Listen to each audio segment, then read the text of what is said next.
E hoje nós vamos falar sobre Parashá Achareimot, que significa depois da morte ou após a morte. Como eu sempre, quando venho ministrar aqui, eu gosto de trazer um pouco mais de conhecimento e entendimento sobre o aspecto da Torá, para aqueles que nos visitam, para aqueles que ainda possam achar um pouco estranho, falou, mas eles estão falando de Torá, essas questões são mais judaicas, isso aqui parece, isso aqui é uma igreja cristã, então, e a coisa que nós temos que entender sobre a Torá é a importância de se conhecer, de se estudar e aplicar ela nas nossas vidas.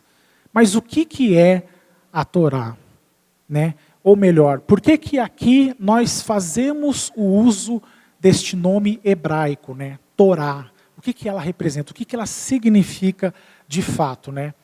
Então, primeiramente, apesar dela ser vista como o símbolo da fé judaica, nós temos que entender que ela pertence a todo aquele que professa a sua fé no Deus vivo de Israel e no seu Messias ungido. Ela foi, sim, entregue especificamente para Israel, lá no Monte Sinai, mas ela não pertence exclusivamente a eles. Naquele período, eles receberam porque eles eram o povo que buscavam e adoravam a este Deus. Mas hoje, através de Yeshua, nós sabemos que Deus estendeu o alcance da sua salvação e também Ele estendeu, podendo nos proporcionar o conhecimento pleno. E este conhecimento pleno, ele se concentra na Torá. E uma coisa muito importante, eu quero ler para vocês, antes de nós entrarmos no estudo das Parashás, no Evangelho de João, capítulo 5, versículos 46 e 47. Nesta passagem, Jesus, Yeshua, ele fala, se vocês crescem em Moisés, creriam também em mim, pois ele escreveu a meu respeito. Visto, porém, que não creem no que ele escreveu, como crerão no que eu digo? Então aqui nós vemos que Jesus ele se refere a Moisés e fala que Moisés escreveu a respeito dele. Só que ele não nos traz uma passagem específica. Ele não diz, Moisés escreveu a meu respeito em tal passagem. Normalmente, quando Jesus ele quer falar a respeito de um versículo específico das escrituras hebraicas, ele cita ela. Quando ele fala, cita Isaías 61, quando fala que ele foi ungido, foi para libertar cativos, para libertar os povos, tudo, ele cita especificamente aquilo que está escrito. E aqui não. Aqui ele fala, Moisés escreveu a meu respeito. Mas como assim? De modo geral. Então a primeira pergunta que nós temos que fazer, quais livros da Bíblia Moisés escreveu? Quais são os livros de sua autoria? E quando nós aprofundamos um pouco mais a nossa pesquisa, nós descobrimos que Moisés escreveu os 5 primeiros livros da Bíblia. O livro de Gênesis, Êxodo, Levítico, Números e Deuteronômio. Estes livros, eles são os livros que constituem a Torá. E a Torá, ela é a base escrita pelo próprio Deus para toda a Bíblia, inclusive as escrituras neotestamentárias. Porque como Jesus nos fala, Moisés escreveu a meu respeito, a Torá traz a revelação do Messias. Na verdade, nós temos que entender que nós não podemos hoje, como igreja, estudar a Torá sem a revelação do Messias. Da mesma maneira que nós não podemos estudar e interpretar as escrituras neotestamentárias sem a base da Torá e dos escritos hebraicos. Então, tudo está correlacionado, tudo está conectado. Quando nós partimos para um estudo isolado, seja da Torá ou do Novo Testamento, sem considerar o Antigo, nós podemos cometer muitos erros. Mas quando nós fazemos essa relação, nós podemos alcançar, ou melhor, Deus pode nos proporcionar um conhecimento de coisas grandes e insondáveis que nós ainda não sabemos. Amém? Então, para nós entendermos um pouco mais a questão da Torá, né? Normalmente, no meio cristão, ela é conhecida como Pentateuco, que vem da palavra grega Pentateuchos, né? Essa palavra significa os 5 livros, ou os 5 rolos, ou pergaminhos, né? Curiosamente, ela não traduz, a palavra grega Pentateuco, ela não traduz, ela não expressa o que verdadeiramente representa estes livros que foram escritos por Moisés. Já a palavra Torá, ela significa ensino e instrução, sendo definida como a instrução divina. Essa palavra hebraica, ela já traduz o que representa esses 5 livros. Não são livros históricos, não são narrativas apenas da história do povo de Israel. É a instrução de Deus para que nós possamos aprender e aplicar esta instrução nas nossas vidas, para que nós possamos viver a vida conforme Deus projetou para nós. A Torá também é conhecida como o padrão de justiça de Deus. Isso é muito interessante. Porque quando Jesus, lá em Mateus, capítulo 6, versículo 33, ele diz, buscai em primeiro lugar o reino de Deus e a sua justiça, e todas estas coisas lhes serão acrescentadas. Quando ele fala em buscar o reino de Deus, ele está falando, Deus tem que se tornar prioridade na vida de vocês. E quando ele fala a sua justiça, ele está se remetendo à palavra de Deus, principalmente a Torá. Amém? E outra questão, muitas pessoas confundem a Torá como a lei de Deus. Nas nossas Bíblias, em português, né, o Novo Testamento, toda vez que a palavra Torá deveria aparecer escrita, né, eles trocaram. Ou eles falam doutrina, ou eles falam lei. O que é uma interpretação incorreta. Por quê? A lei de Deus, ela vem da palavra hebraica dat. Esta palavra significa lei, decreto, édito ou prescrição. A lei divina, ela não é a Torá, mas ela está inserida na Torá, fazendo parte, sendo essência da Torá, né? E esta lei divina, ela é dividida em 613 leis genéricas, que por sua vez são divididas em mandamentos, ordenanças e estatutos. Então, é apenas uma introdução para que nós possamos entender e conhecer um pouco mais sobre a Torá, né? E a importância dela para nós hoje. A Torá, ela foi estudada, praticada e ensinada pelo Senhor Jesus e pelos apóstolos, e pela igreja que se iniciou ali no primeiro século. E a sua prática e o seu estudo era comum na igreja do primeiro século e nos 2 séculos posteriores. Só que daí nós sabemos que a partir do 4º século, a Roma decide se apossar da autoridade para determinar aquela fé que surgia, né, nesse Messias. E ali eles começaram a mudar diversos aspectos relacionados às doutrinas e à interpretação da Bíblia, né? E isso foi afastando os ensinamentos da Torá da igreja de Deus, da igreja de Cristo, né? Então, naquele período, todos estudavam a Torá. Era comum se reunirem aos sábados nas sinagogas para se estudar a Torá, né? Nas nossas Bíblias elas aparecem, né, para fazer o estudo da lei e dos profetas, se referindo à Torá e à Haftará, né? Mas graças a Deus, ele tem restaurado estes estudos dentro das igrejas não judaicas, né, as igrejas gentílicas, como o pastor José falou aqui, né?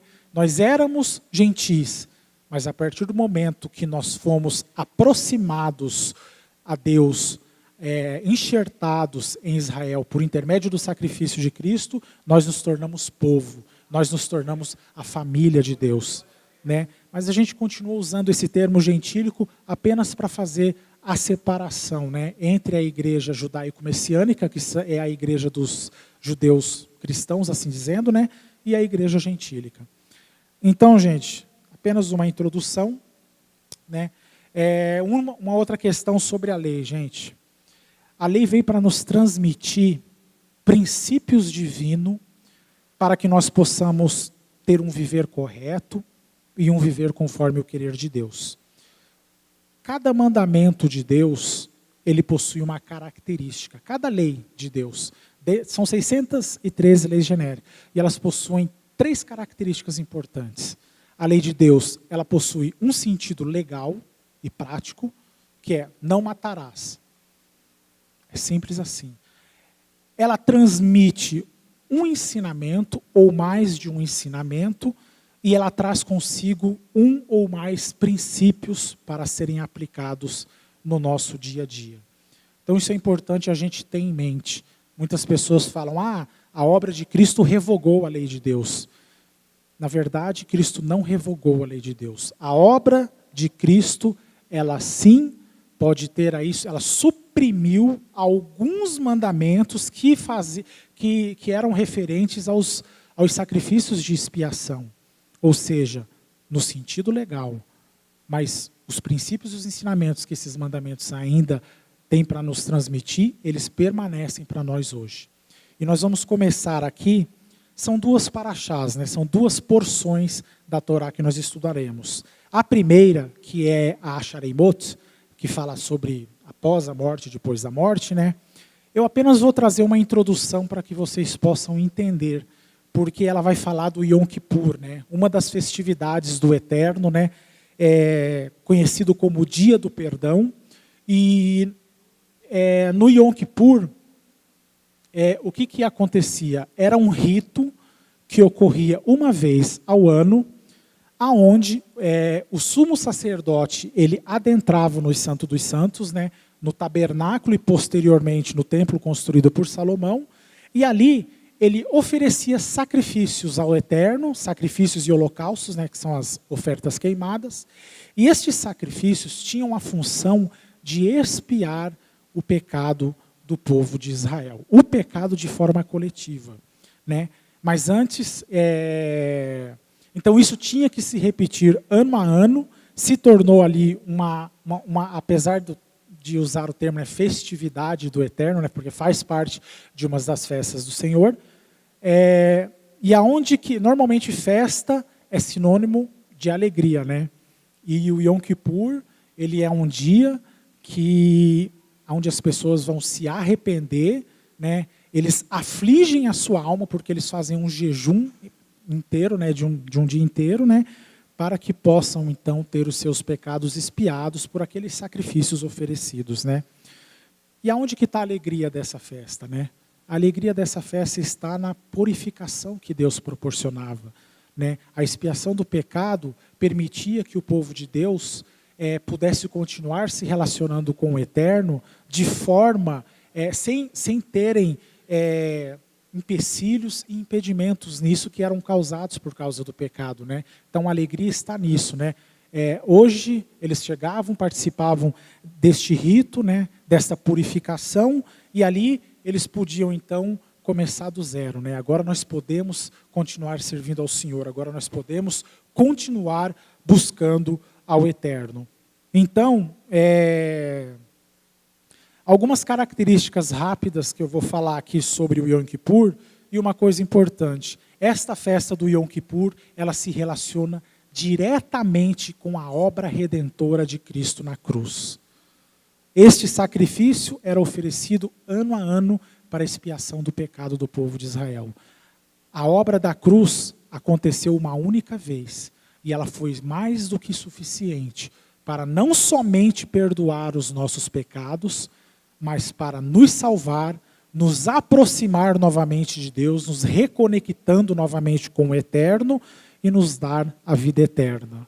Então, a obra de Cristo é como se ela fosse a obra completa em relação ao rito, né, de Yom Kippur. Mas voltando ao Yom Kippur, o que acontecia, né? O sumo sacerdote, primeiramente, ele separava para si né, ele separava para os sacrifícios um novilho, né, um boi, e um carneiro, um cordeiro.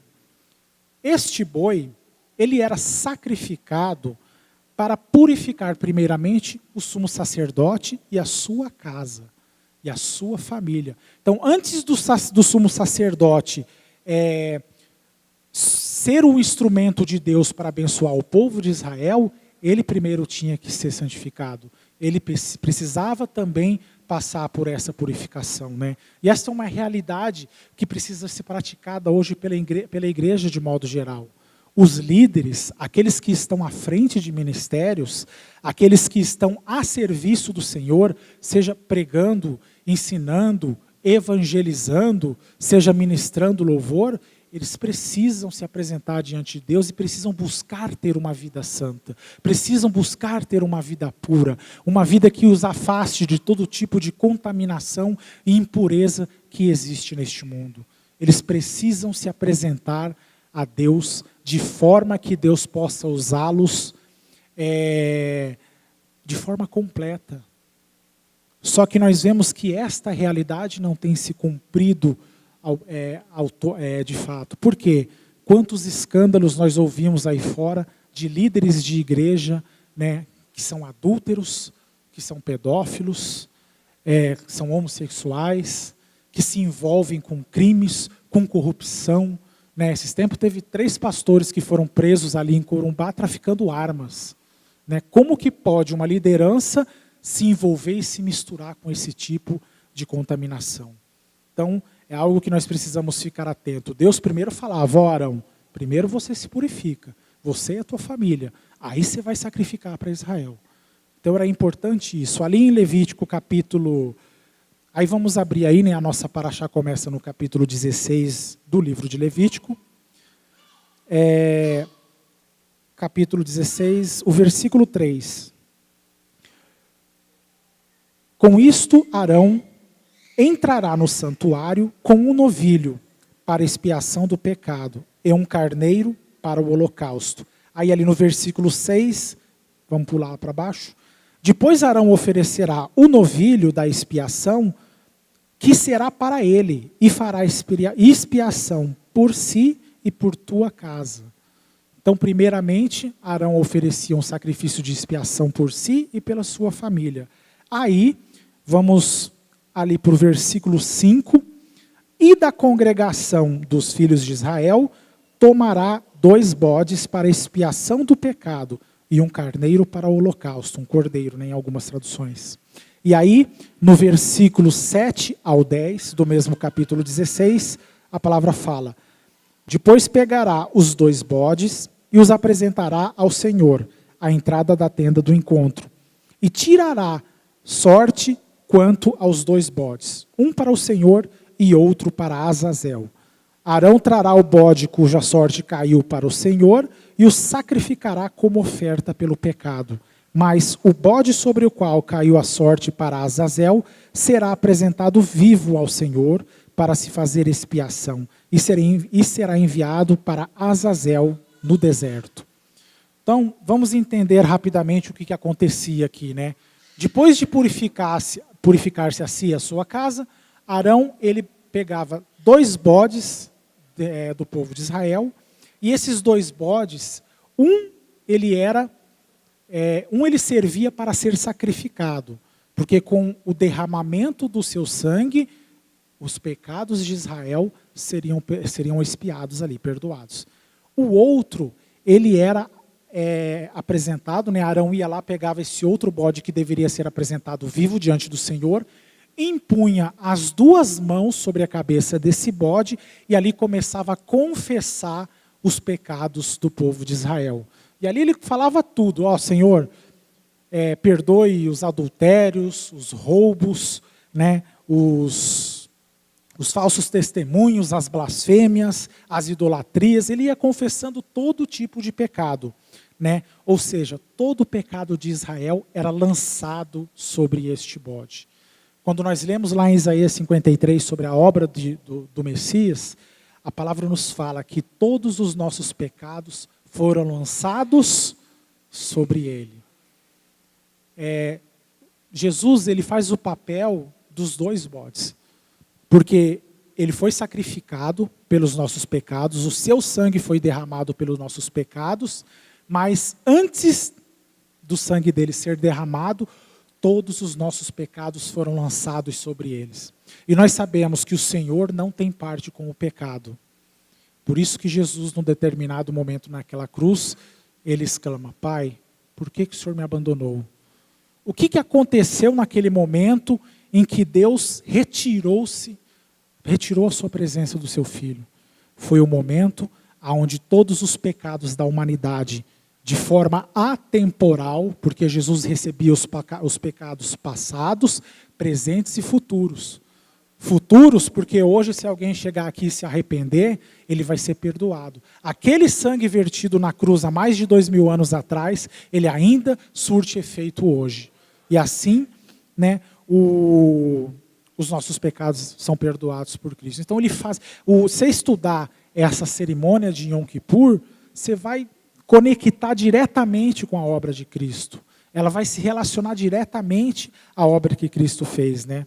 Então nós temos que entender, né, que Jesus ele nos salvou, nos aproximou de Deus, nos concedeu a vida eterna. Todas essas bênçãos, elas nos foram dadas pela graça de Deus. Nós não éramos merecedores. Ela nos é dada pela graça, porque a palavra fala: pela graça sois salvos mediante a fé. Isto não procede de vós, mas é dom de Deus. Então, meus irmãos, esta é uma das principais funções da graça divina: nos salvar. Salvar nós que não merecemos, nós que caminhamos do nosso jeito, segundo o nosso querer, e muitas vezes não estamos nem aí para Deus. Mas Deus, ele é gracioso, ele é amoroso, e ele estendeu as suas mãos, enviou o seu Filho, e pela sua graça nós somos salvos. Agora, as pessoas querem ampliar o aspecto da graça, né? Aí surgem doutrinas que falam: não, a graça substituiu a lei, agora nós não precisamos mais estar vivendo a lei de Deus, né?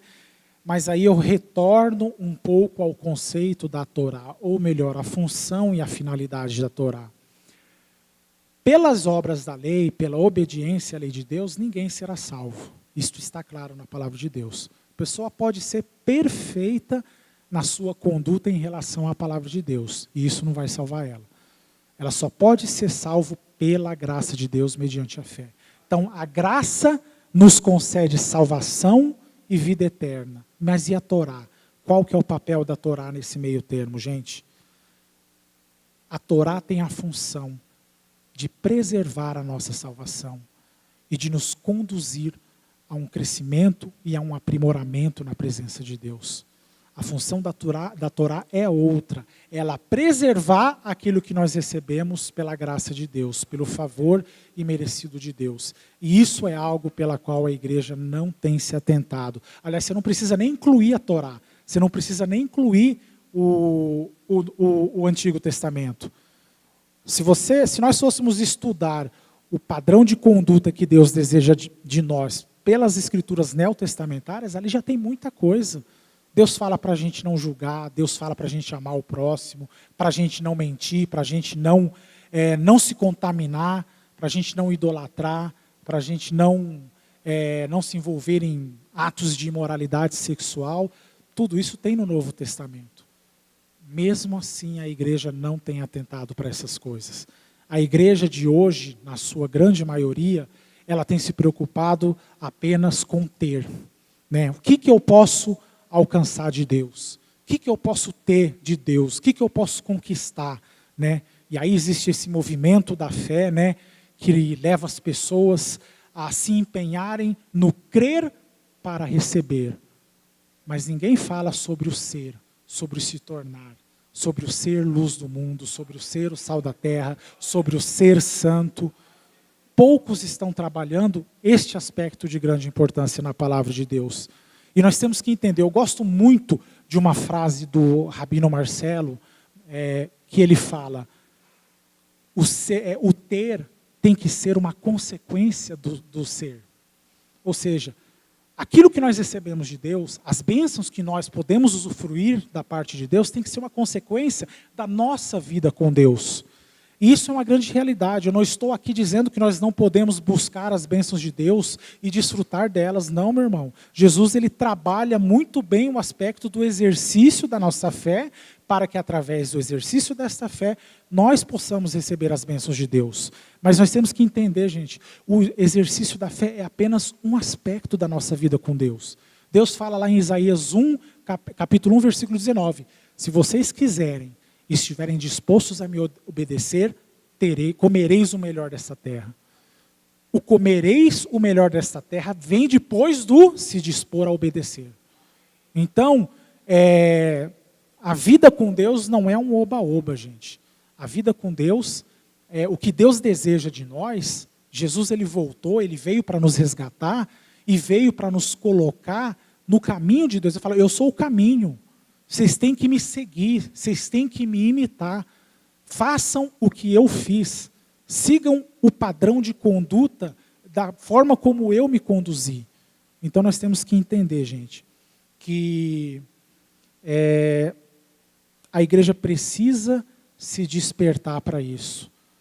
Nós podemos buscar tudo o que nos é prometido na palavra de Deus, mas nós precisamos atentar principalmente o que Deus deseja de nós. Deus, quando deu as promessas para Abraão, ele fala, Abraão, seja tu uma bênção. Ele não está dizendo que Abraão se tornaria, seria uma bênção da noite para o dia, num piscar de olhos. Né? A tradução mais correta do contexto hebraico para essa passagem seria, Abraão, torne-se uma bênção. E nós sabemos que Abraão não era bênção. 3 meses depois dali, ele chega lá no Egito, né, com a esposa dele. Depois aí ele olha para a esposa dele e fala, rapaz, minha mulher é muito bonita. Essa mulher vai me causar problema. Aí ele chega para ela e fala, mulher, para mim não sofrer dano, para que eles não venham me matar, você fala que você é minha irmã. Não sei o que vai acontecer com você, mas eu vou ser preservado. Ele era egocentrista, gente, ele era centrado em si. 3 meses depois que Deus chamou ele, deu as promessas, tudo, então nós vemos que Abraão ele foi aperfeiçoado. Por que Deus demorou 25 anos para cumprir a promessa dele na vida de Abraão? Porque Abraão precisava ser forjado. Abraão precisava passar por um processo de crescimento, amadurecimento e santificação. E nós também. Eu digo para o pessoal, para a turma do discipulado, né? Toda promessa de Deus que consta na Bíblia, se você buscar, se você crer e perseverar, é inevitável que ela venha se concretizar na sua vida. Mas nós precisamos observar que não é somente o crer que vai te levar a receber. Às vezes, Deus precisa trabalhar algo na sua vida. Às vezes, Deus ele quer ajustar algumas questões na sua vida para que, quando aquela bênção chegar, ela realmente seja bênção e não maldição. Quando você receber, você permaneça nos caminhos glorificando e louvando o Eterno. E não recebi a bênção, agora, Deus, o que eu queria já recebi, então eu vou para cá, o Senhor fica aí. Porque muita gente faz isso. Então, quando nós somos trabalhados por Deus, quando nós permitimos ser trabalhados por Deus, é tremendo, gente. O ter tem que ser uma consequência do ser, daquilo que Deus faz na nossa vida. Vocês acham que se Deus tivesse cumprido a benção dele imediatamente na vida de Abraão, Deus prometeu, dá 1 ano, nasce Isaac. Imagina essa situação. Aí Deus posteriormente chega para ele, agora oferece teu filho em sacrifício. Será que ele ofereceria? Será que ele estaria preparado e maduro o suficiente? Será que a fé de Abraão seria grande o suficiente? Porque no livro de Hebreus nós entendemos por que Abraão entregou Isaac. Por que ele estava disposto realmente a matar o seu filho. Porque ali fala, Abraão creu que Deus traria a vida, Isaac, ressuscitaria Isaac dos mortos. Abraão tinha tanta certeza disso que ele falou, não, eu vou matar, ele vai voltar. Eu sei quem é o Deus que eu sirvo, eu conheço esse Deus. Então, gente, tudo tem um propósito. As coisas que nós vivenciamos hoje, talvez você não esteja entendendo por que está acontecendo, mas tudo tem um propósito do Senhor, para o nosso crescimento. Ele fala, todas as coisas cooperam, todas as coisas boas e ruins, todas as coisas alegres e tristes cooperam para o bem daqueles que amam a Deus.